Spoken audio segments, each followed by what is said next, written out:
Hi, I'm Andrew, an entrepreneur and a computer science student, Hi, I'm Verene, a psychology major student. and you're now listening to the Ink Thoughts podcast, where we ponder and talk about incongruous thoughts ranging from our daily life to the human mind. Hello everyone, welcome back to another episode of Ink Thoughts podcast. So recently, the weather in the UK has been quite good, I'll say, because it's almost summer, and so the sun is always there until it will only the sun will only set when it's around almost 10, yeah. So it's actually still quite bright outside, and it's now actually 9:10 p.m. Yeah. So, okay, anyway, let's go straight into our topic today, which is about figuring out the best self. So, I'm not sure about you guys, but it has been something that has been making me quite concerned for quite some time, and it's bothering me for quite some time as well. I'm not quite sure what kind of the best self that I wanted to be, but I don't know. Probably it's because as our age increases, we often feel very anxious that we have not been doing enough or achieving enough in our life. Yeah, so it's often that we find it hard to balance between accepting our flaws and also to accept the fact that actually we're still quite young compared to, like, yeah, we're still in our 20s, but still you feel like you're not achieving much because you're now an adult, but still after a few years you haven't really done much or achieved much. Yeah, that often makes us feel like, yeah, what do we actually want, and will I actually be able to reach the so-called best self that I wanted to be? Yeah. And so, but at the same time, actually, why will we actually have all this kind of feelings is that undeniably we always compare ourselves with someone else, probably our peers or people around us. Yeah. It is hard to say that we I mean, it's easier to say than do when it comes to, like, asking you not to compare yourself with others, because we live in a community, and comparison is something that comes so easily. Yeah, you probably need to be very conscious in terms of, like, controlling your thoughts and be aware of your thoughts and try to change it and train yourself in not thinking that way that always compare you with someone else. But by default it's very easy for us to just go into that and compare ourselves with someone else. Yeah. Because yeah, we can say that it's one of the main reasons that actually makes us feel anxious, but at the same time, if we are able to manage it well, actually it can turn into something that drives us to do more or achieve more, right? Yeah, because yeah, when you're able to control your those comparisons that you make, and of course those thoughts that come to your mind after you make those comparisons, if let's say it's something that is more motivated, then you feel that, yeah, you have more motivation in driving you and doing more or achieving more. Yeah, but if we are not able to do that, it might actually become a drawback that affects us a lot. Yeah, it might even affect our self-esteem and everything, that at the end of the day it affects your life so much that it doesn't worth comparing yourself with someone else. And it's quite normal that people can easily go into that state instead of, like, being able to control all those thoughts very easily, because yeah, our mind just have its own process and the way that it process information that comes into it. So it's not that easy to be conscious and control all your thoughts. Yeah, I wouldn't say it's totally impossible, but it's quite challenging in doing so. Yeah, because there's always those negative or automatic thoughts that, yeah, you don't even need to consciously think about it, it will come by itself. Yeah.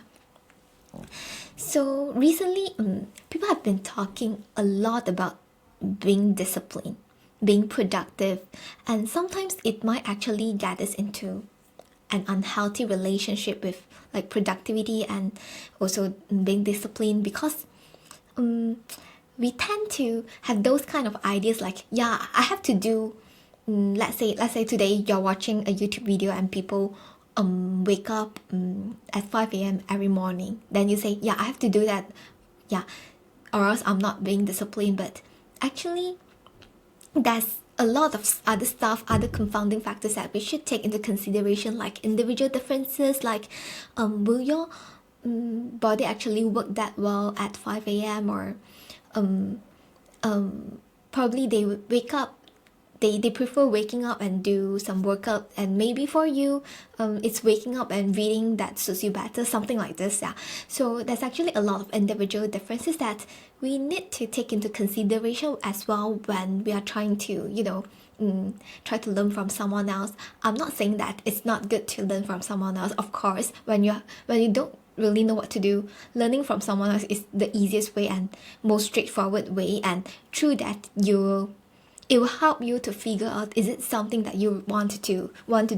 So if we are able to learn from someone else, at the same time also reflect on those individual differences that will actually present, then yeah, it's somehow easier for us to engage into a more sustainable way of doing that. Yeah, and also it's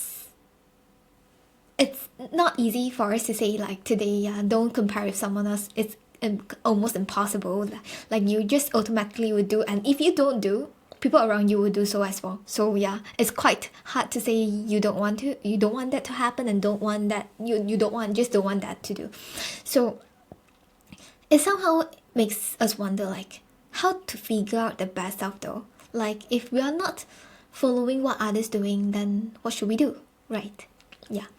And people nowadays love talking about being better, becoming a better person, but how is the problem? Like how?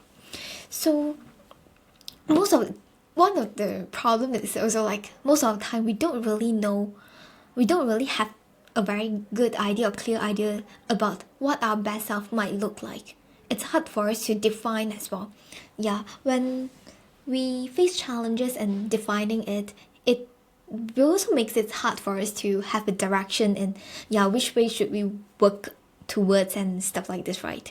Yeah, so yeah, to be honest, for myself, I'm still trying to figure out that myself too, but there's a few ways or methods that I'll share now, which I think it's quite helpful for me, and also from what I've been seeing from others and learning from others. Yeah. So the first thing is to actually explore and understand what you want to do. And this is often the hardest because there's lots of stuff in this world, and how would you be able to just pinpoint that thing or that few things that actually you wanted to do, or you feel most interested in doing. Yeah. So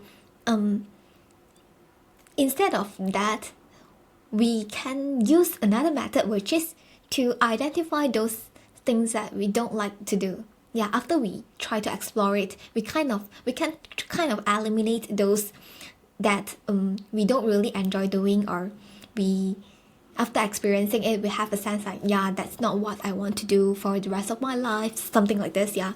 So as long as you try it out, then you'll be able to either identify what you like or identify what you don't like.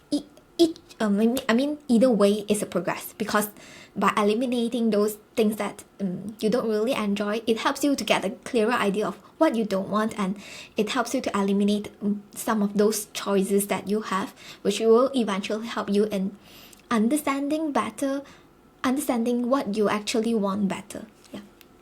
And another thing is that just don't just sit there and think or imagine. Go try them out. Yeah. Your experience will tell you whether or not that it's something you like, or it's something you don't really enjoy, or is it something that you find it quite motivated to work for the rest of your life, things like this. Yeah, and most of the time our brain has been hardwired in terms of like protecting us from things that we are not familiar with. Yeah, it's possibly because of evolutionary reasons. So before we try things out, when you're thinking about that, yeah, especially when it's something that you're not familiar with, your brain will automatically give you some sense of or information that you might feel or it magnify your fear towards certain stuff that is related to that thing that you're going to do. Yeah, because it kind of want to protect you from, for whatever reason. Yeah, just basically to protect you so that you live well. Yeah. So I'll say in normal situation, just don't think too much and go do it instead of ruminating over it, because it's a normal situation that everyone will go through, that your brain will just tell you something negative and stop you from doing it. Yeah.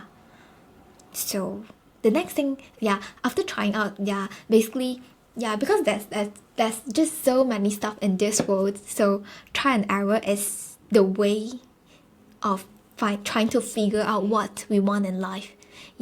So after we kind of figure a direction or something, just make plans and try to fit our goals. And if it happens that it doesn't fit, it doesn't work, just go back and redesign it.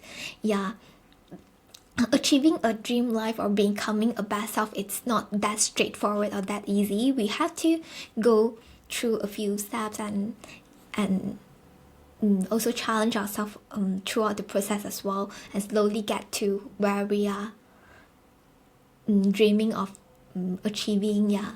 So try and error, it's one of the way, and don't be discouraged if you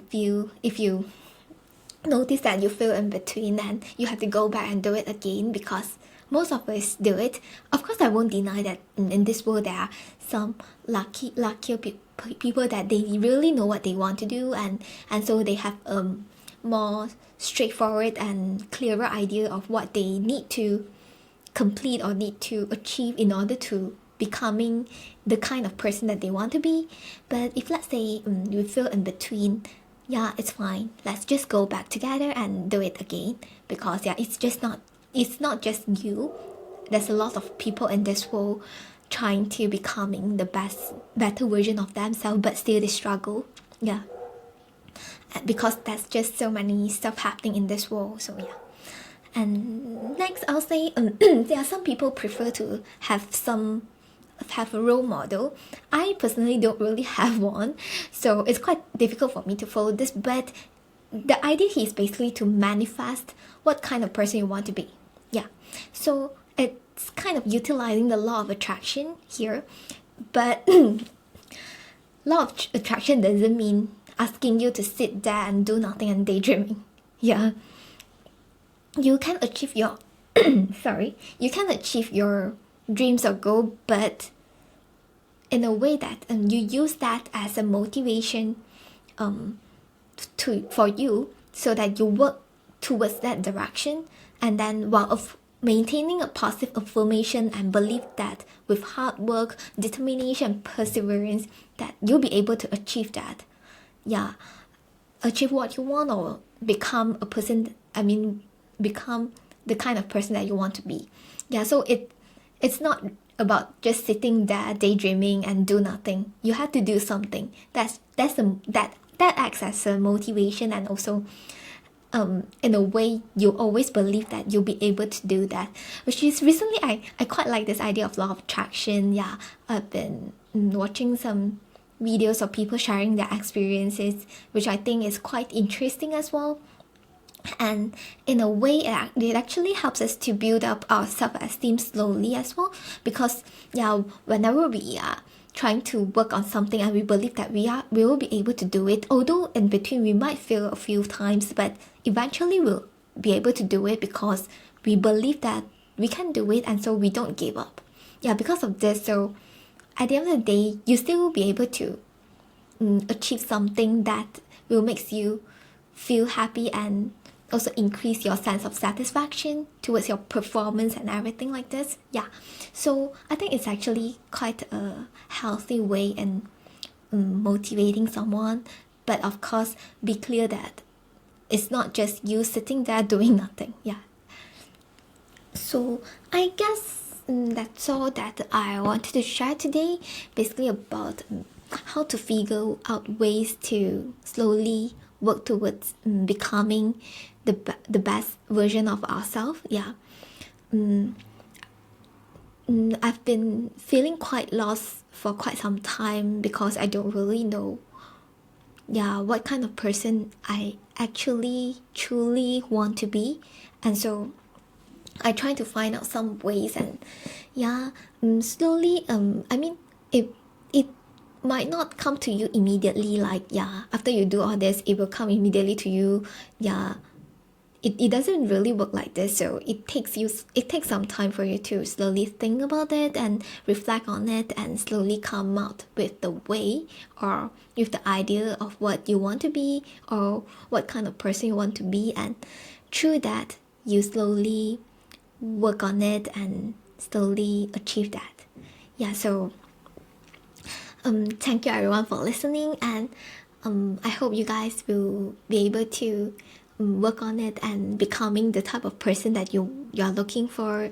I mean, you want it to be, and live the life that you want. So thank you very much for listening, and I'll see you guys next week. Goodbye. Thank you for listening to this episode of the podcast. If you enjoyed, do share with your friends and family and leave us a review on the Apple Podcast. If you're not using an Apple device, you can leave a review on the Apple Podcast website with a link in the show notes.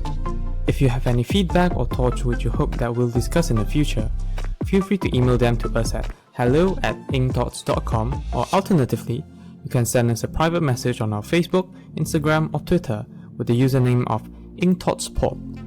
Thanks again, and see you all next week. Bye bye.